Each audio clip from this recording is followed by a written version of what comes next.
first book in Mr. Layne's Children's Book Club.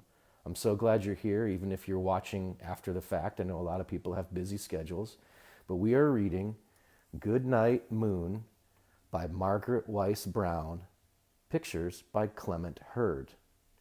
So Clement Hurd is the illustrator, a very important part of picture books. They just would not be the same without the pictures, right? So when I would go to the library, or I would get to go to scholastic book fairs, or the bookmobile, or whatever it was as a child, I would love to just stare at the covers of picture books and let the artwork draw me in. So as you look at this cover, kids, and you see Goodnight Moon, you see pictures of fireplace, the moon, the colors. Think about how that makes you feel when you see a book that really grabs your attention. Do you like the artwork and how it's drawn? Does it make you think of anything else? So if you have your pen, and once again, if your book, you own it, let's go ahead and do this. And kids, if your parents let you, I would love for you to do it as we make a memory here. And instead of writing Mr. Layne's Children's Book Club, how about we just do this? Each letter stands for Mr. Layne's Children's Book Club. And let's write the date.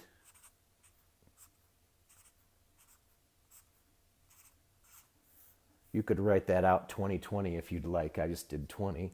And then why don't you sign your name?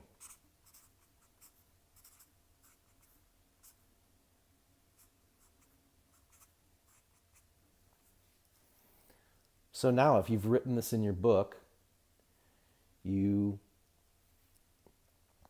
have a memory that we've created together.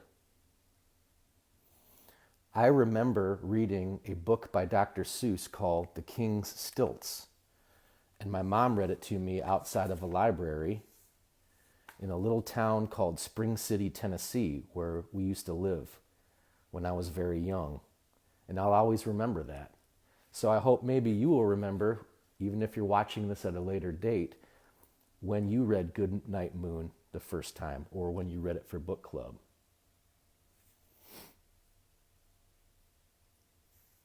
So, Margaret Weiss Brown is the author, and she was born a long time ago in 1910. I know that seems such a long time ago. And she got the idea of writing this book, Goodnight Moon, from her own childhood rituals of saying goodnight to the toys and other objects in the nursery she shared with her sister Roberta. Now, back in the old days, they would actually call the room that the children slept in the nursery. Even we think of that now as being like a little baby in a crib, right? But if you were in a children's room with toys and dollhouses and trucks, they just called that the nursery. If you've ever read Peter Pan or seen Mary Poppins, those children's rooms were known as the nursery. And then when she was an adult, she had a dream about that, her bedtime rituals. A ritual is something that you do over and over and over again. So she woke up with that dream, and she thought about writing a book about it. Well, this is when she met Clement Hurd, who is the illustrator. And Clement was born a long time ago as well, and he studied in a city called Paris, France, how to make paintings. If you've ever been to an art institute or a museum and seen the big paintings on the wall, that is what he was trained to do. After he was trained, he came back to New York City, and this is where Margaret was, and he was displaying some of his paintings, and she saw a couple of them and thought that they were wonderful. And she said, Clement, I am writing children's books, and I'm wondering if you would want to illustrate them. And so there began a beautiful partnership. So let's start with the book and read it straight through, and then I'll ask some questions at the end. If you have any questions or thoughts about the book as we go, feel free to write them down in the comments too. Goodnight Moon.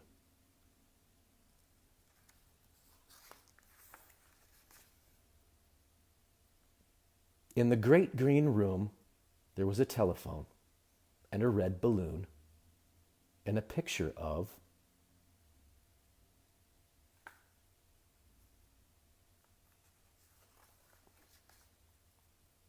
the cow jumping over the moon. And there were 3 little bears sitting on chairs.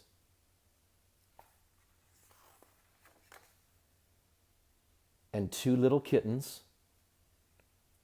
and a pair of mittens, and a little toy house, and a young mouse.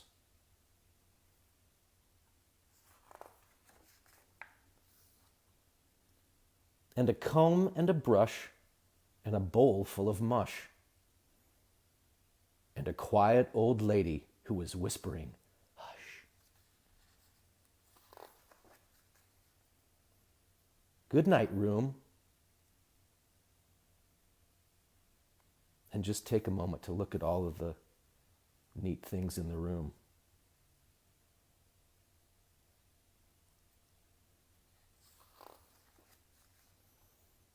Good night, moon. Good night, cow jumping over the moon. Good night, light and the red balloon. Good night, bears. Good night, chairs.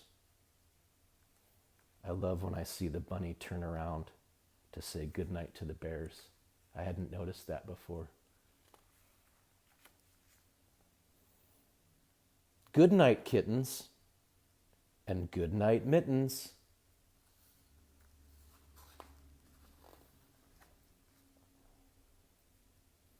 Good night, clocks, and good night, socks.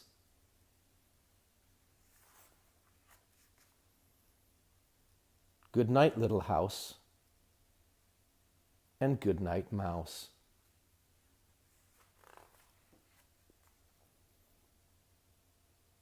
Good night, comb, and good night, brush.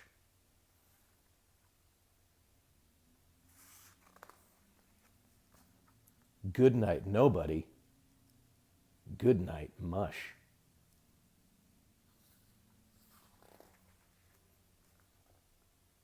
And good night to the old lady whispering, hush.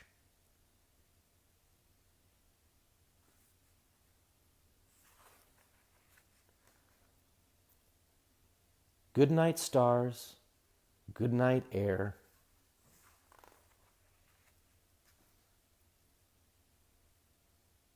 Good night, noises everywhere.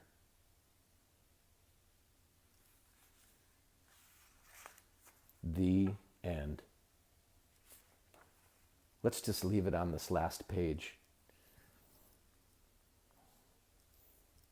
So, I have a question. How do you know all of this? So I did some research before coming online today with you, and because I wanted to learn more about the author and the illustrator, and I think it's interesting to have background information when you're reading or watching something, because it really makes it more interesting. But look at this last page. Isn't it very interesting how just using paintings and color, the room actually looks dark?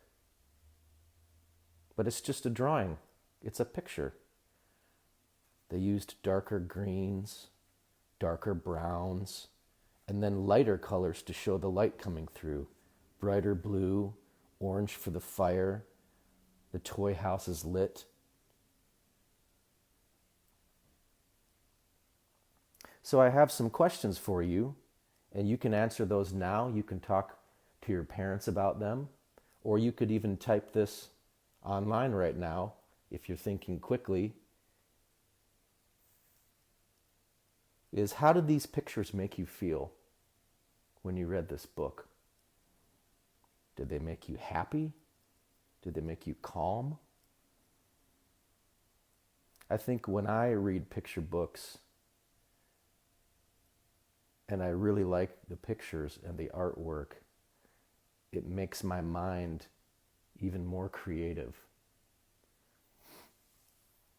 And I actually think about other things. I'll look at this picture, and that picture will make me think of maybe a bedroom that I went to sleep in as a child. Oh, Izzy says, like, I want to go to sleep. I guess that's a good thing, because if your parents read this to you at bedtime and it made you sleepy and calm and ready for sleep, that's a pretty good thing.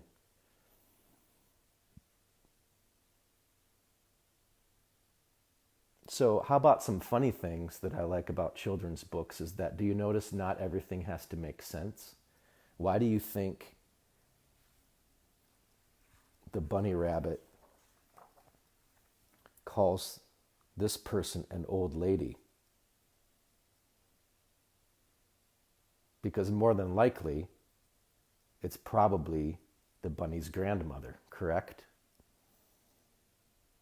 But they just like to call this character the old lady. And the funniest part, in my opinion, is the mush. Now, mush is kind of like when we eat oatmeal, that's what mush is like. But in the old days, they used to have this thing, and it was made out of corn instead of oats, and they called it mush. But what I want to know is, why is there a bowl of mush not eaten late at night? And I think that's just kind of funny. Oh, because the old lady is just older than the bunny. Okay, that could make sense. Do you notice that there are some rhymes in the book as well? Good night comb, good night brush, good night nobody, good night mush. So if you are just learning to read, when you see words that end the same, U, S, H, U, S, H, if you change the beginning sounds, you know that the words still sound the same. If you know how to say brush, you take the BR off, you still have ush, you add an M, ush. So that helps you to discover new words. So lastly, before we end here, I just wonder, do you have any bedtime rituals? Do you have any things that you do every night before you go to bed that help you get a little more calm, that help you to slow your brain down and calm all the energy from running around and playing? You can either answer that right now, or you can just think about that. You can talk about, maybe you even want to think about it and make a mental list when you go to bed tonight. Maybe you've never even thought about it. So tonight would be a good time to do it. Oh, okay, brush teeth, PJs on, and read till tired. Well, I think those are very good rituals, and those really do help. Well, I hope you really enjoyed reading Goodnight Moon for our first book. And I would just let you know that our next club will be exactly 2 weeks from today at the same time. So Wednesday, June 10th at 3 p.m. Central. And if you do not have a copy already, we're going to be reading Harold and the Purple Crayon by Crockett Johnson. And that's one of my favorite children's books. So I hope to see you next time, and thanks so much for being here, whether you're watching now or you're watching at a later time. Have a great afternoon, everybody.